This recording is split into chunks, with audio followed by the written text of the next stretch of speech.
Navigating Solo is the official singles adult ministry podcast of the United Pentecostal Church International. Navigating Solo is dedicated to encouraging single adults in every stage of life by using biblical principles to navigate discussion on various topics. Here's your host, Dr. Lorraine Orozco. Welcome, everybody, to another episode of Navigating Solo. Today, we have our guest, Sister Gayla Hardin from Texas, and she is going to be telling us about her incredible testimony and her journey with her husband and her children and her ministry. So, Sister Hardin, thank you so much for being our guest and agreeing to join us today. Welcome. Well, thank you. It's an honor to be here. Well, you have quite a testimony, quite a journey that you have gone through in your life and ministry. So I just wanted to start off with having you introduce yourself to our audience and first just telling us where you're from, briefly about your family, your girls, and your ministry, and anything else unique that you want to share with us. Okay. I am a Texan born and raised. My dad was a pastor here in Texas, so I grew up in ministry. And as far as something really unique about myself, you would never know by looking at me, but I'm Native American. Okay. Proud Native American. Auburn hair, light skin and all. But I'm registered with an Indian tribe, the Potawatomi Nation, actually. And people can't believe it when I say that because I have nothing that looks Native American about me. But that card that shows I it. do have the proof. I do have the proof, and I get the perks, and I love that. So, but I am still residing in Texas, and I moved south after my husband passed away. I now live in a small town of Groves, which is close to the Beaumont area, about as far south as you can go, southeast. I'm right on the coast, and my daughters live close by, so that's a great blessing to me in this season. But I'm a Texas girl, Southern all the way, and very blessed. You asked about my children, and I have two beautiful daughters. When Greg passed away, it was just the girls and I. And I had lost my parents not long before I lost my husband. So there was nowhere for me to go home to when he died. And so I went through a season where I was really lost and so displaced. But through the years, God has granted us some tremendous blessings. And my daughters are now married and they have children. A cool thing about their story is that they married brothers. Oh, okay. So that's very unique. It's not something that happens often. No. But in my husband's family, his grandmother and her sister had married brothers. Okay. And then my mother-in-law and her sister married brothers. And I just found it such a God thing when my daughters connected and married these guys. It was just a little piece of Greg's family history that we get to carry with us. And that was just a sweet moment and a blessing to us. But from that, I have 4 of the most wonderful grandchildren. Oh. And I'm loving that. It took a long time for me to have grandchildren in my life. But when God sent them, he sent them very quickly. And we've got our hands and our hearts full right now, but we're so blessed. How many grandchildren do you have? I have 4. I have 3 boys and 1 girl. Okay. So, and what are their age ranges? 1 is turning 4 in December. And then I have a set of twin boys that will turn 2 in December and a granddaughter that will turn 2 in February. So I've got 3 babies right close together. They keep us busy. And the twins, that is very cool. You've got yes family as well. That's incredible. Right. So, So I wanted you to kind of just start and talk to us about your ministry, because we know you and your husband were part of ministry and you were raised, in a pastor's home, minister's home, doing that in Texas. But I wanted you kind of just to talk to us a little bit about that journey, first of all, ministry with your husband, kind of things that you were part of. And then we'll kind of talk also about, the impact of your life after you lost your husband. So let's just talk about ministry first with your husband. okay. Greg and I married at a very early age. He was 19, I was 18. And I knew that he had a call of God on his life. And we had gotten engaged in June, I believe, of 1982. Had a very quick courtship. We married 5 months later. And, but we had been friends for 2 years prior. So, we had a good relationship before we started dating. And so our courtship didn't take very long. We knew what God was leading us toward. And so right before we were to marry, the Lord totally rearranged our plans. And he received a call from his uncle, who was Brother Charles Koch from Saraland, Alabama. And Uncle Charles wanted Greg to come and work with him in his church. And when I look back at that moment, we had our life planned. We were going to live in Meridian, Texas. We had already put a down payment on a home, and we were just going to live happily ever after in Central Texas because that was home to him. Mm-hmm. But the Lord called him to Alabama. And when I look back and I see how God orchestrated things, he had a plan even then that after Greg passed, I could look back with such gratitude on the earliest memories that I had with him and how God was in control and how he was ordering our steps. So we moved to Saraland, and it was there that Brother Koch helped Greg get started in ministry. Mm-hmm. And he mentored him and he helped him with getting his license. And then we started evangelizing from there and went into pastoring. We came back to Texas to pastor, pastored in a little town in North Texas by the name of Iowa Park for 20 years. Wonderful, wonderful years. An incredible church. It was a church that my dad had pastored when I was a child. So it was familiar territory for me. Ministry, like I said, it was a part of who I was. And so for me to go back and be blessed to be the pastor's wife with those precious people that I had known from the time I was about 10 years old, that was such a joy and such an honor. And it was a marvelous journey for 20 years. Wow. And then the Lord called us to another place, and it took some work for him to tear my heart away from Iowa Park. That's where my children were born. My parents had retired at that time and moved to be with us. Mm-hmm. So I was leaving my home. I was leaving my family. But I knew that I could trust Greg's judgment and his relationship with God to not lead us wrong. Mm-hmm. And so I told the Lord in prayer one day, I said, I do not want to do this. I do not want to go to Comanche, Texas.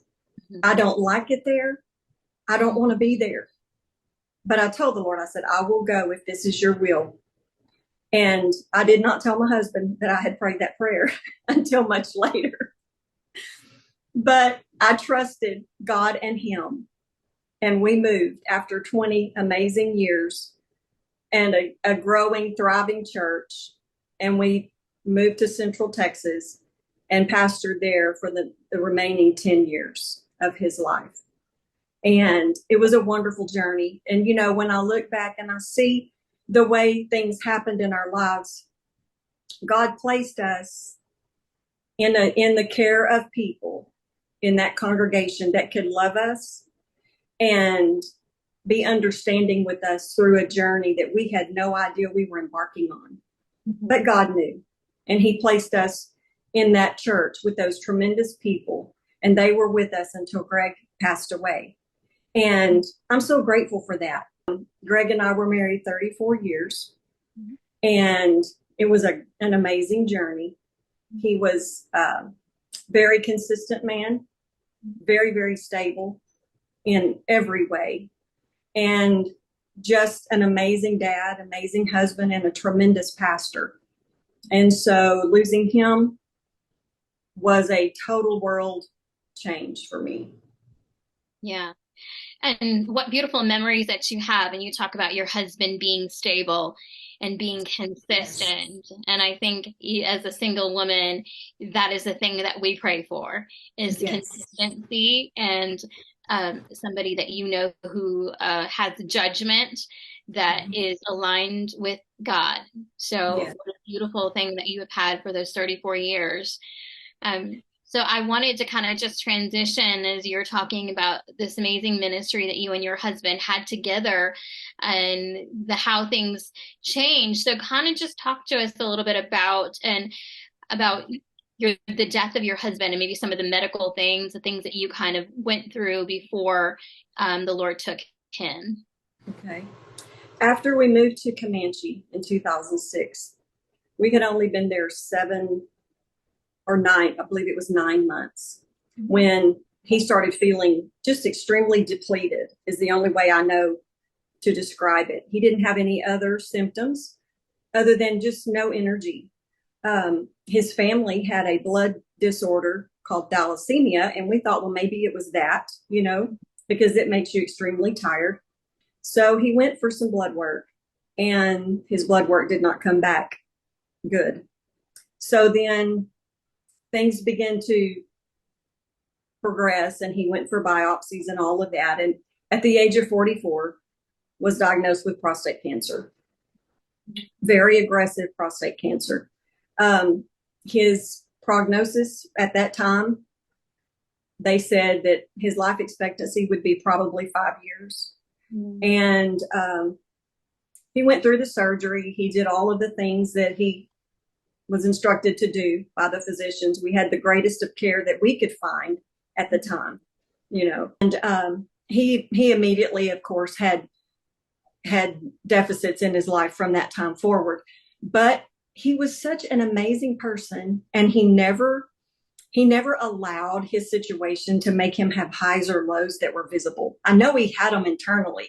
He had to, because he was human, but he was so stable and so consistent in life that his words were, "I'm a plodder and I will plod my way through anything." And he did. It was a journey that lasted 9 years.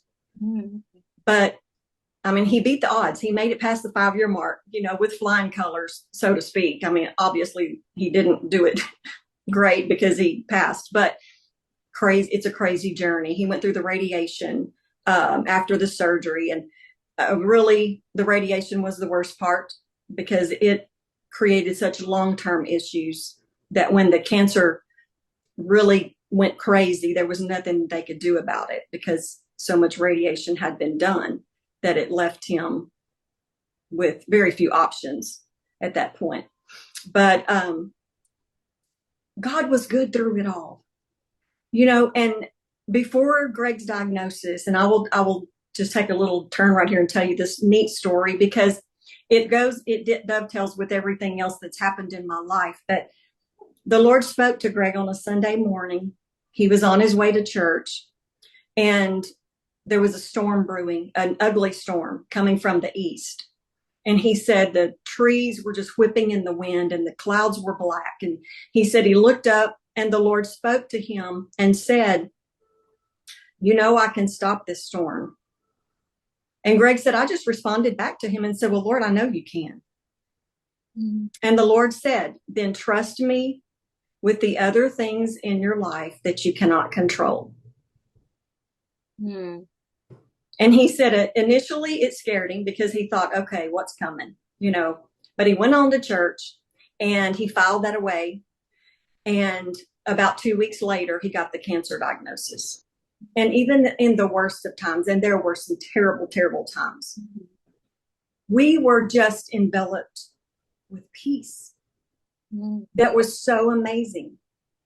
And that is a beautiful story that you just told about your husband, having God kind of speak to him and understanding, that something was coming, but also that God was in control, that he can do what only he can, and Yes. being able to give so much peace in that storm, in that 9-year storm. So I kind of wanted to transition again and just kind of talk about after your husband died, after those 9 years, and that could not have been easy. And I know that you said that the Lord has put so much strength in you. But I wanted to ask, what have been some of the major things that you have faced as a single adult after the death of your husband and finding yourself single again, being married at age 18 and being married for all of that time? What were some of those things that you found that the changes that happened in your life that were a struggle? I think to start in the beginning, right when he passed away, I had been a pastor's wife for 30 years. Mm. I had been blessed. And sometimes I've said it's a curse at sometimes and a blessing at other times, but I always counted it a blessing until I faced the other side of it, to always be a stay-at-home mom. I didn't have to work outside the home. Mm-hmm. I was very involved with the church situations. I worked within the church, very involved in the music, teaching, helping in every aspect, like pastors' wives do. But when he died, that last breath and that last heartbeat took all of that. It was, and I didn't realize it at the moment, but it didn't take me long to come to the realization that all of that had gone with him at that Mm-hmm. point. And it took several years for me to really lend myself, I guess I should say, probably to really yield myself back to ministry. Mm-hmm. Because initially I felt like the call of God that I had worked under for 34 years, and previously my dad's calling, from 18, and from birth to 18, I was under my dad's umbrella of ministry. Even though I was very involved in his ministry, it was his, And so I found myself viewing it as, okay, Greg is gone, and I'm not going to try to hold on to any of those things that we had together in ministry, because I felt like that was a call of God on his life. And I relinquished all of my duties, all of my responsibilities. God moved me to a great church, and I sat on the pew. Had a tremendous pastor for a very short period of time, and then I had another transition. But when I look back, I had also been a caregiver for 9 years. Mm-hmm. And as a long-term caregiver, if you do it with all your heart, you lose yourself in that process. So all of that, coupled with all of the ministry changes, put me in a position where I had to go somewhere and try to discover who I was. Mm-hmm. So I relinquished the ministry thing, and I tried my best. I really tried so hard to go the other direction. I went to phlebotomy school. I loved it. That I piqued an interest through Greg's illness. It just really intrigued me, and I thought, I'll go that direction. That never blossomed as bad as I wanted it to. It never materialized. I finished my schooling and moved on to the next geographical location, but also I moved on in the workforce, and I went to work for Lockheed Martin. Okay. Another crazy turn that I would have never dreamed. In 2020, COVID hit. In early 21, God directed me to Colorado. Okay. I've got wonderful friends and family there. Mm-hmm. And he took me on a journey. And when I boarded the plane, I remember having my mask on, and I was crying behind that mask most of the way, thinking, God, I'm on a quest, and I'm determined to find you and to find your will for my life. Having no clue. I thought I was taking a 2-month leave of absence from my job, and then I would go back and work at Lockheed Martin and continue life as I knew it. Mm-hmm. But God had another plan. And in that stay in Colorado, God began to open doors that placed me back in ministry. And I had speaking engagements, things that in areas that I had never been engaged in before. Mm-hmm. But God took me on that journey. I had tried so desperately this whole time to seek him and to find his will and to find my purpose in this life without my husband and without his ministry, you know. But God moved in such an incredible way. That journey ended up changing everything in my life. Mm-hmm. And the Lord directed me to not go back to Lockheed Martin, but to take a step of faith and to trust him. So I had sold my home. I had quit my job. And I spent the next 2 years seeking God. And last year in September, I bought a small home here with my girls. Mm-hmm. But God, from 2021 in February, God began to open doors and open areas of ministry to me that are mine with his help. Mm-hmm. And he has placed me in areas and he's placed me in ministries that I didn't think I would ever be involved again in music ministry, but God placed me in this church and I'm in the ministry team with music. I'm involved in ministry here with teaching the young adults. Mm-hmm. I occasionally teach on a Wednesday night if we're in a series. Pastor may have me speak to the congregation, the body. And so I am walking through every door that God opens for me. And I don't know what ministry is supposed to look like, you know, for someone in my position. My concept was so tied to what my husband and I shared that me having a ministry outside of that, I had no definition for that, you know. But I've just told the Lord, you open a door and I will walk through it. Mm-hmm. Because while I was in Colorado, I realized life might have taken me out of ministry, but it didn't take ministry out of me. Mm-hmm. And I came to that realization. And I thought, okay, God, I'm going to embrace this and I'm going to see where you lead me. Mm-hmm. And I have such contentment in that. And one other thing, I mentioned losing my parents before I lost my husband. And before my mom passed, 20 months before my husband died, she and I were together one night. And she told me, she said, Gayla, God spoke to me and I don't know what it means. Mm-hmm. And I said, well, you know, if Mother said God spoke, I knew he did. And I could count on that. So she told me, she said, he told me that you're going to have a ministry separate and apart from Greg. Wow. And I told her, I said, well, I don't like the sound of that, Mom. I said, it sounds to me like I'm going to lose him too. You know, 15 months prior, I had lost my dad. I'm losing her within days, and I know that. And then she tells me I'm probably going to lose my husband. Because the way she worded it, she didn't say a ministry separate from Greg's. She said, God said you will have a ministry separate and apart from Greg. Mm-hmm. And that just stung me, you know, but I told her, I said, I can't worry about that. I said, I cannot imagine life without Greg. But if God has designed that to happen, he will lead me and he'll guide me and I'm not going to worry about it. Mm-hmm. And I just let it go. Mm-hmm. And little did I know that 20 months later, I would lose Greg. Wow. And that word from her would be a touchstone that has carried me to this day. Well, I really love that you're talking about. There's so many people that can identify with this story that you're telling of trying to find your own ministry and your own identity outside of your husband, outside of your father, and just going through whatever door that God has opened up to you. But what another beautiful story, and just something that God put in your mother's heart to speak to you. And so kind of understanding that, yes, you know what, I am supposed to have a ministry, even though it wasn't how you imagined, but in the ministry that I am doing on my own, this was God knew what was all going to happen.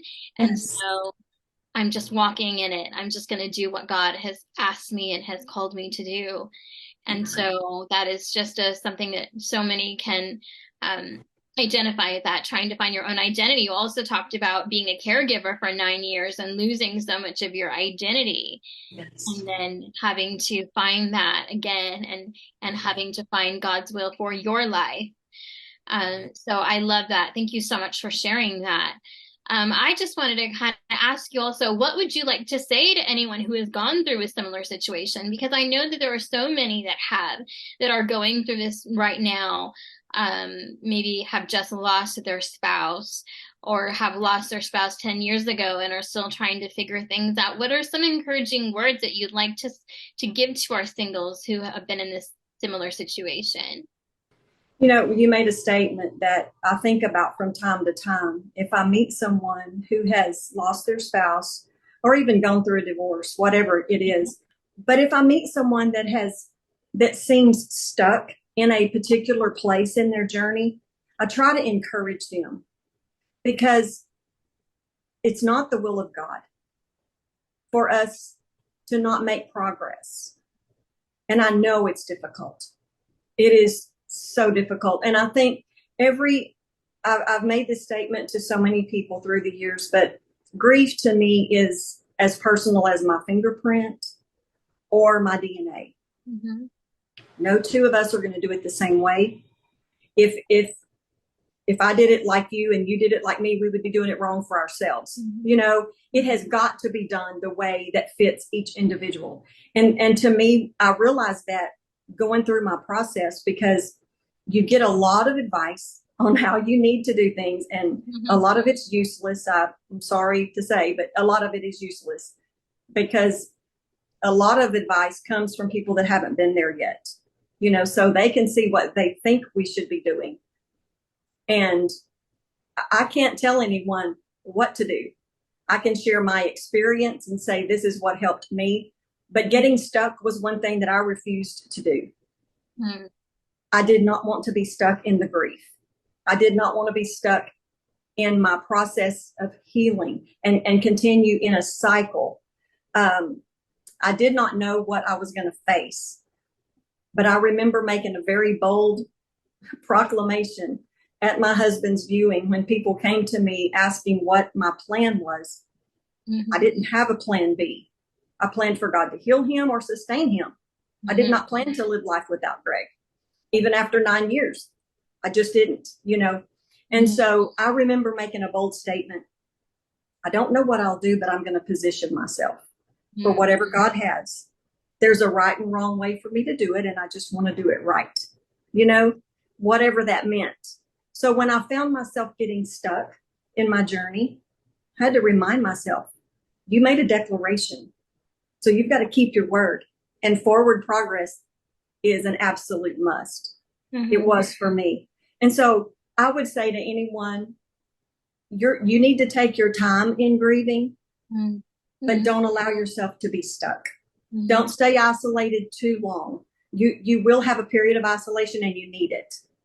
I think that's where I found myself, was in that isolation. I really had to look hard at who I was and who God wanted me to become and make those two merge to create who I am today.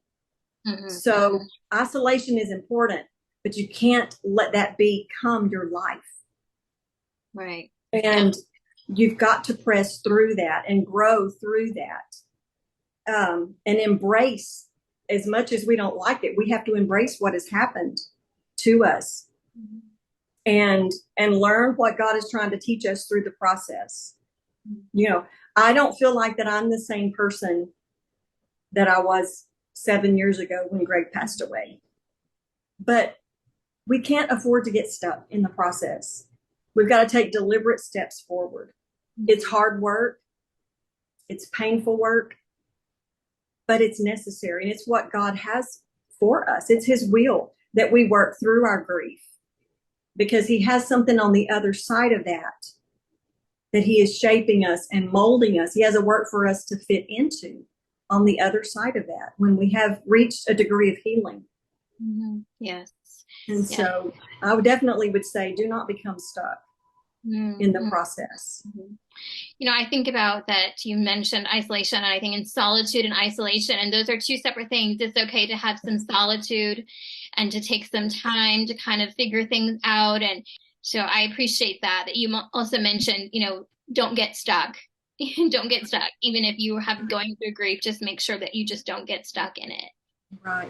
Another thing I would say too, it doesn't matter where you are in your process. Mm-hmm. You have something you can share with others.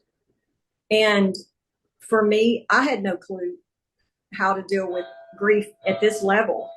Mm-hmm. You know, when my husband died, that was grief at an all new level for me. I had lost brothers, I had lost my parents, but not my spouse.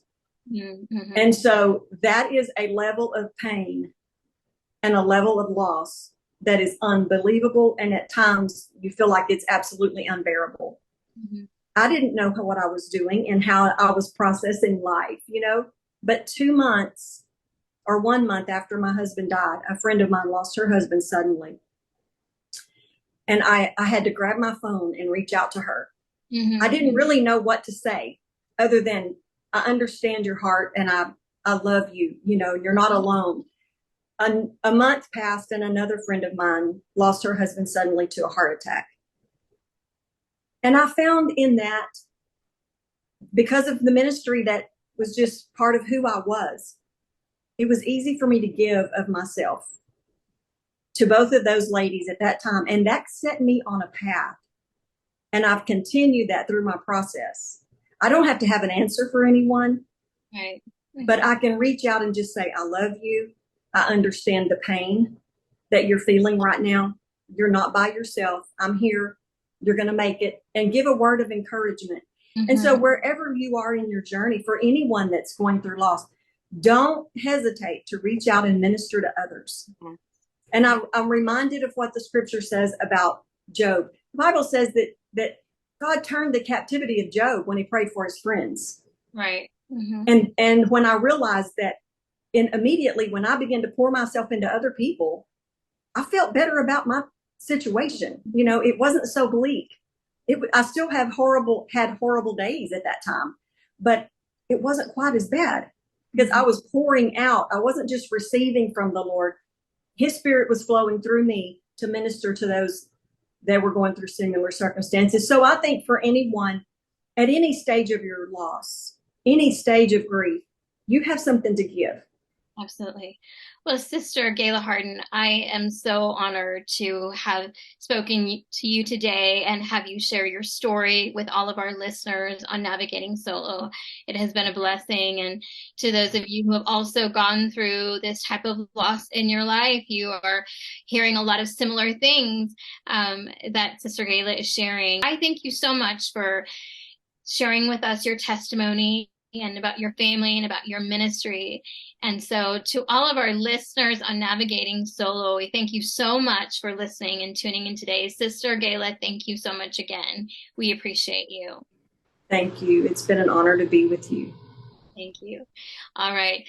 To all of our Navigating Solo listeners, until next time, God bless. Join us next week for another great interview on Navigating Solo.